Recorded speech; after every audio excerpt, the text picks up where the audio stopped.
Bonjour tout le monde et bienvenue à cette édition BookTube. Aujourd'hui, en fait, je vous parle d'un livre très intéressant qui va vraiment nous aider à mieux nous affirmer dans nos relations. Donc, pour avoir des relations saines, des relations réciproques, bienveillantes, démystifier aussi c'est quoi une relation toxique.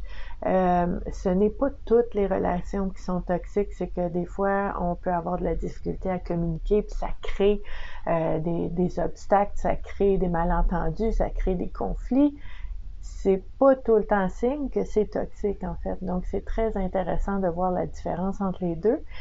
Pour ceux qui se joignent à nous, en fait, les activités BookTube, c'est une activité les vendredis en alternance, donc aux 2 semaines, en alternance avec les oracles tubes. Et je vous présente, en fait, un livre qui a un lien avec le bien-être, la santé mentale à toutes les 2 semaines sur la communauté Vivre à coup de cœur. Donc, je suis très heureuse d'être avec vous encore aujourd'hui. Aujourd'hui, je vais vous parler du livre S'affirmer sans blesser de Yves Bélanger. Vous voyez, il y a plein de post-it. J'ai plein de choses à vous raconter sur ce livre-là.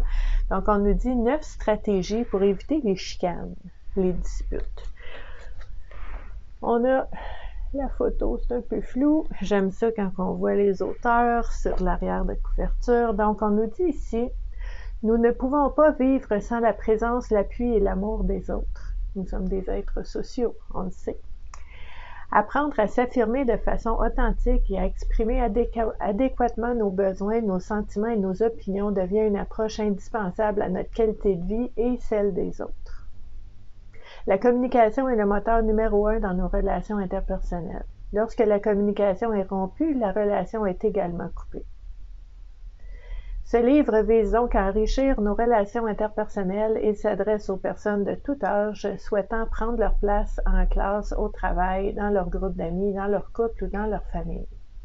Dans son style familier et concret, l'auteur nous montre comment ne pas accumuler les frustrations et à préserver notre équilibre émotif en exprimant ce qui est important pour nous, ce qui nous permettra d'éviter les conflits, les disputes et les chicanes.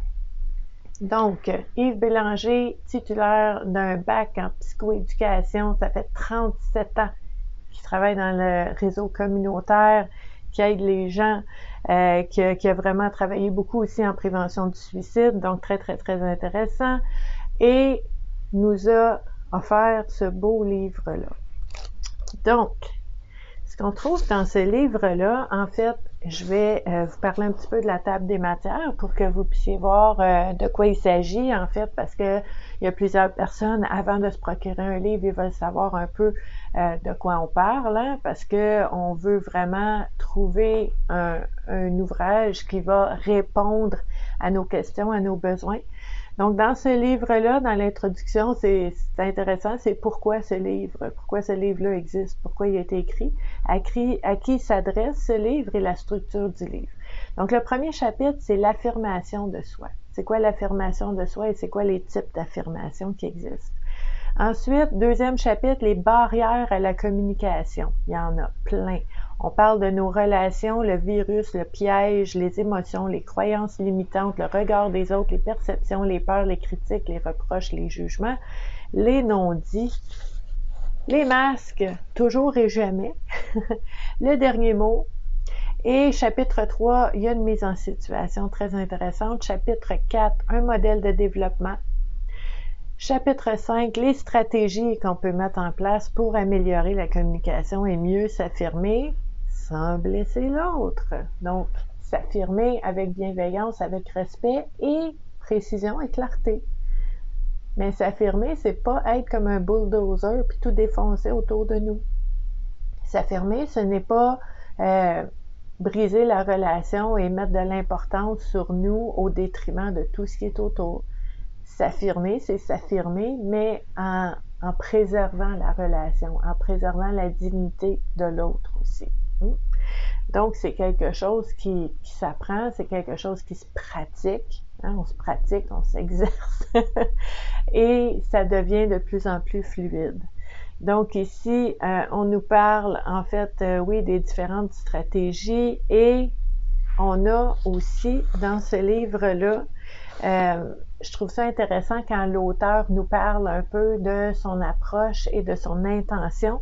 Donc, l'auteur ici, Yves Bélanger, nous dit « J'ai écrit ce livre pour ne pas accumuler les frustrations, pour préserver notre équilibre émotif, pour exprimer ce qui est important pour nous, pour mettre fin au conflit, pour formuler des demandes au lieu de se plaindre, pour éviter les disputes, pour ne plus être perçu comme étant la personne super gentille qui dit toujours oui aux autres et par conséquent non à soi, pour éviter de se sentir rejeté si les autres n'abondent pas dans le même sens que nous, pour ne pas se sentir responsable de toutes les susceptibilités des autres, pour éviter de vivre sur la planète Terre. » Ça, c'est un petit clin d'œil à notre ami Jacques Salomé, la planète Terre, T-A-I-R-E.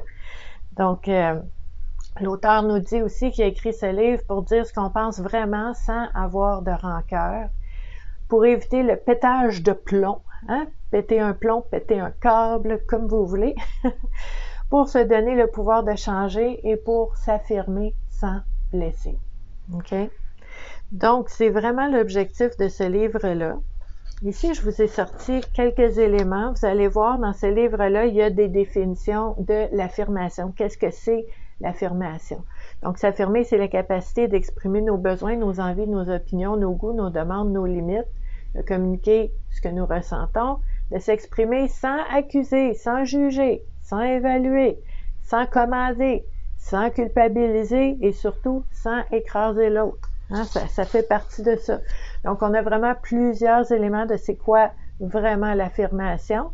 Et ensuite, l'auteur nous parle, ça j'aime vraiment cette partie-là, des différents types d'affirmation. Donc, il y a le comportement affirmatif, il y a le comportement passif qui existe, il y a le comportement agressif et il y a le comportement manipulateur dans la façon de communiquer.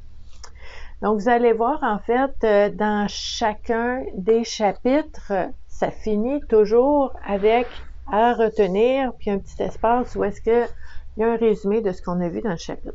Toujours intéressant. On nous dit ici, on nous parle des personnes qui achètent la paix. Hein, qui achètent la paix pour ne pas faire de vagues, pour ne pas faire de chicanes, qui vont vraiment réprimer des opinions ou des émotions pour ne pas faire de chicanes autour. OK? Donc, les personnes qui achètent régulièrement la paix attirent dans leur entourage des gens qui abusent de leur bonté. Hein? Puis souvent, on va dire « Ah ouais, moi, je suis bien trop gentil, les gens abusent. » Mais, tu sais, oui, peut-être les gens abusent de l'autre côté, profitent de vous, mais il y a une partie qui nous appartient. Il y a un autre livre, hein? On parlait de Jacques Salomé tantôt. Thomas d'Anzembourg. Cessez d'être gentil, soyez vrai. C'est un autre livre. Hein, qui fait écho à ça, puis que je trouve vraiment, moi, ça fait des liens dans ma tête, là. J'aime beaucoup ce livre-là, parce que, justement, il fait des liens, puis c'est vraiment, il est bien fait pour pouvoir avancer dans cette réflexion-là sur l'affirmation et de dire, ben oui, les autres, c'est les autres, et oui, je peux choisir des fois qui je veux dans mon entourage. Si c'est des personnes que je peux pas nécessairement couper les ponts pour différentes raisons, ben je peux les voir moins souvent, moins longtemps, mais malgré tout ça, il y a une partie qui m'appartient de mettre mes limites, de dire non, de dire ça suffit, ça va faire, c'est fini, tu ne profites plus de moi.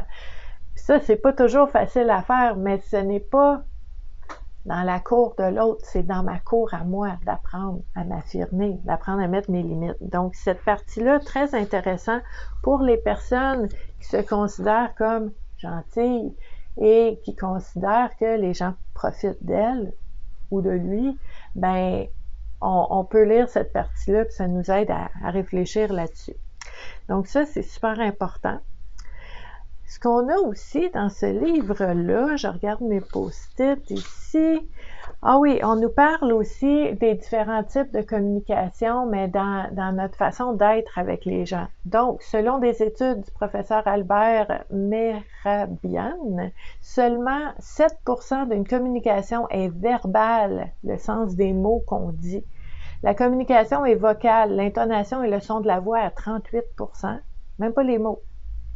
L'intonation et le son de la voix à 38%, et elle est visuelle, l'expression du visage et l'expression corporelle, le non-verbal, à 55%. OK? En faisant un calcul, c'est donc 93% d'une communication qui serait non-verbale. Donc oui, l'affirmation de dire vraiment ce qu'on pense, de choisir nos mots, d'être précis, d'être clair, d'être bienveillant, d'être respectueux, et que ce soit cohérent avec notre non-verbal, c'est quelque chose. Hein? Quand je vous dis que la communication, ça s'apprend, c'est parce que ça s'apprend. Ça s'apprend, ça se pratique. OK? C'est vraiment intéressant. On nous parle aussi, il y a une partie ici, quand on parle des différentes stratégies pour pouvoir s'affirmer, il y a un beau petit encadré ici que j'ai vraiment été heureuse de lire. J'ai été un peu étonnée. J'étais comme, oh wow, hey, l'auteur parle de ça. Extra points for that. C'est vraiment bien. L'auteur nous dit une mise en garde ici. Le contenu de cette section ne s'applique pas à tout le monde. Hein? Notre auteur ici là, ne fait pas des copier-coller pour tout le monde. Il est conscient qu'il y a de l'unicité, il y a de la complexité dans l'être humain des fois. Donc, il nous dit le regard, en fait, quand on dit de regarder quelqu'un dans les yeux quand on y parle, là, que c'est important, puis tout ça, c'est pas pour tout le monde, ça. Okay? Le regard est un élément important dans nos communications, mais nous devons tenir compte de diverses caractéristiques. Je pense notamment aux personnes souffrant d'un trouble du spectre de l'autisme. Ces personnes ne peuvent soutenir un contact visuel, c'est inconfortable pour eux. Il en est de même pour certaines personnes immigrantes puisque nos systèmes de valeurs respectifs divergent d'une culture à l'autre. Enfin, vous comprendrez que cette section ne s'adresse pas non plus aux personnes non-voyantes avec qui on se doit de mettre à profit des stratégies relationnelles faisant appel à d'autres sens. Ce que j'aime avec ce petit encadré-là, c'est que ça nous permet de se rappeler qu'on ne fait pas des copier-coller pour tout le monde. Avec toutes les stratégies, toutes les approches, toutes les réponses, ça ne peut pas être copier-coller à tout le monde. Puis j'aime beaucoup que l'auteur nous dise ça parce qu'il y a une belle sensibilité à la réalité de chacun, à ce qui est possible pour chacun, aux préférences de chacun, à la situation de chacun. C'est très, très, très important dans nos relations. On l'a dit tantôt, le respect, la bienveillance, on n'est pas tous pareils, on n'a pas toutes les mêmes valeurs, on n'a pas toutes les mêmes cultures, on n'a pas toutes les mêmes façons d'être confortable ou pas. Adaptons-nous à la personne devant nous. Donc, j'ai beaucoup aimé cette partie-là.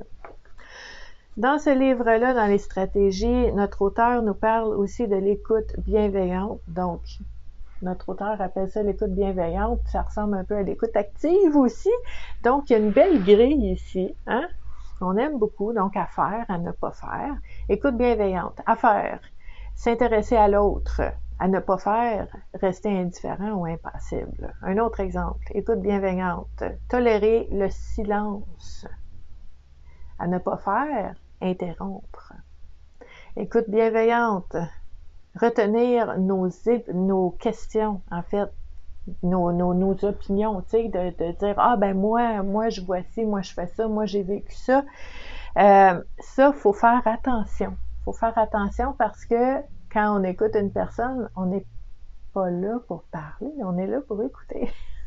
Donc, on veut, dans cette écoute-là, arriver à aider la personne à mieux cerner ce qui se passe pour elle, donc à mieux se connaître, à mieux pouvoir voir comment vraiment elle se sent ou qu'est-ce qui est important pour elle. Donc, c'est ça l'objectif d'une écoute. Ce n'est pas nécessairement de parler de nous, c'est d'aider la personne à approfondir pour voir vraiment ce qui est important pour elle.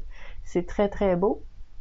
Donc, dans l'écoute bienveillante, on dit aussi à faire, reformuler, et à ne pas faire, compléter les phrases de l'autre. Hein, même si on a une idée de qu'est-ce qu'elle va dire, on peut-tu la laisser parler? Hein, c'est important de dire ce qu'on a à dire. Donc, on nous parle de ça ici. Et il y a une belle citation dans les stratégies, en fait, quand on parle du silence, le Dalai Lama, qui a dit « c'est dans le silence qu'on entend les plus grandes vérités ». Donc, on veut laisser de l'espace pour ça. On nous parle dans ce livre-là aussi des complications dans la communication, dans les relations. On nous parle de différents éléments comme la communication non violente. On nous parle de CNV dans ce livre-là. Il y a plein d'approches, il y a plein de stratégies, il y a plein d'exemples aussi. Et on nous parle de relations toxiques. Donc, l'auteur ici nous dit « ces stratégies peuvent sembler vraiment utiles, oui, dans plusieurs relations, mais il y a des moments où est-ce que on essaye de communiquer, on essaie vraiment d'ouvrir la discussion, on essaie vraiment d'être présent, d'être ouvert, d'être tolérant, d'être patient, de prendre le temps de s'affirmer, d'écouter. On fait tout ce qu'on peut pour pouvoir ouvrir cette relation-là de cœur à cœur pour pouvoir vraiment avancer. Et quand rien de ça ne fonctionne, ben l'auteur nous propose d'explorer si peut-être cette relation-là ne serait peut-être pas toxique. Ça se peut qu'elle soit toxique, cette relation-là. Donc, ce livre qui propose des solutions pour améliorer nos modes de communication, OK, mais si les différents éléments qui sont mentionnés dans ce livre-là pour nous aider à faire ça n'ont pas été suffisantes pour pouvoir créer cet espace-là pour qu'on puisse vraiment se retrouver et trouver un terrain d'entente, ben c'est peut-être parce qu'il est temps de mettre nos limites. OK? Si c'est le cas, nous sommes peut-être piégés dans une relation toxique. Donc, l'auteur nous dit ici, « Avez-vous l'impression de marcher en permanence sur des œufs avec l'une de vos relations? Dites-vous oui alors que vous souhaitez plutôt répondre non pour accommoder l'autre et préserver l'harmonie. Vous sentez-vous menacé par les propos de quelqu'un? Évitez-vous de rencontrer une personne pour ne pas vivre des émotions désagréables. Vous arrive-t-il que votre petite voix intérieure vous chuchote « Parle-moi pas comme ça » et que vous n'osez pas le dire? Si votre sentiment de bien-être et votre estime de soi sont à la baisse, si votre niveau de stress et d'angoisse sont à la hausse, il est possible que vous soyez en contact avec une personne qui est toxique pour vous. C'est ça qui est écrit, une personne toxique pour vous, puis je trouve ça super important, la nuance, parce que ça arrive trop souvent que les gens ils vont dire « Ah, cette personne-là est toxique », comme si paf, une étiquette, je te mets ça dans le front, tu as été classé, tu as été reconnu, on sait que tu es une personne toxique. Mais tu sais, des fois, oui, tu sais, il y a de la violence, il y a de l'abus, il y a de la manipulation, du harcèlement, de l'intimidation, tu sais, il y a du grave, là. Ça existe. Dans certaines situations, c'est une personne, de par son caractère, sa personnalité, sa façon d'être, qui ne matche pas avec moi. OK? Ça matche pas, ça marche pas. Les deux, on n'est pas bien. Puis, ça peut être une personne qui est toxique pour moi. Puis, c'est ça que l'auteur nous dit ici. Peut-être que la personne est toxique pour vous, mais si vous commencez à regarder autour et dire « Ouais, mais elle a l'air correcte avec d'autres personnes, puis tout ça », premièrement, on ne sait pas ce que les gens vivent quand on n'est pas là. Deuxièmement, ça se peut que ça aille très bien avec cette personne-là, avec d'autres personnes. Mais ça ne veut pas dire qu'avec toi, ça va bien. Donc, on peut mettre nos limites. On peut choisir de fermer la porte, de couper des liens dans certaines relations parce que ça ne fonctionne pas avec vous. Puis on peut partir, s'affirmer sans blesser, en étant très clair, précis, bienveillant, respectueux. Mais quand je vous dis, c'est quelque chose qu'on apprend. Vraiment, ce livre-là, en fait, de Yves Bélanger, c'est vraiment une belle façon d'explorer ce sujet-là. Puis je vous dis vraiment, si c'est quelque chose qui vous intéresse, Si vous aimez tout ce qui touche aux relations, à la communication dans les relations, si vous êtes passionné de communication non violente, si vous êtes passionné de l'écoute active, de l'humain, des relations, de la communication, vous allez aimer ce livre-là. Donc, c'est vraiment très, très, très bien. Et si ça vous intéresse, en fait, je vais vous mettre le lien sous la vidéo pour pouvoir en savoir plus sur l'auteur et sur ce livre-là. Je vais aussi vous mettre sous la vidéo tous les différents endroits où est-ce que vous pouvez joindre la communauté Vivre à coup de cœur, où est-ce qu'on parle de bien-être et de santé mentale à tous les jours de l'année sans relâche. Donc, il y a des approches, des outils, des exercices, des activités en groupe interactives, des réflexions, plein d'approches pour aider à explorer tout ce qui touche le bien-être, la santé mentale. Moi, je suis intervenante sociale depuis plus de 25 ans maintenant. J'accompagne les gens et je vous accompagne en ligne aussi sur la communauté Vivre à coup de cœur à tous les différents endroits que vous allez trouver sous la vidéo. Donc, vous êtes les bienvenus. Je vous remercie d'avoir été là et je vous dis à la prochaine. Bye!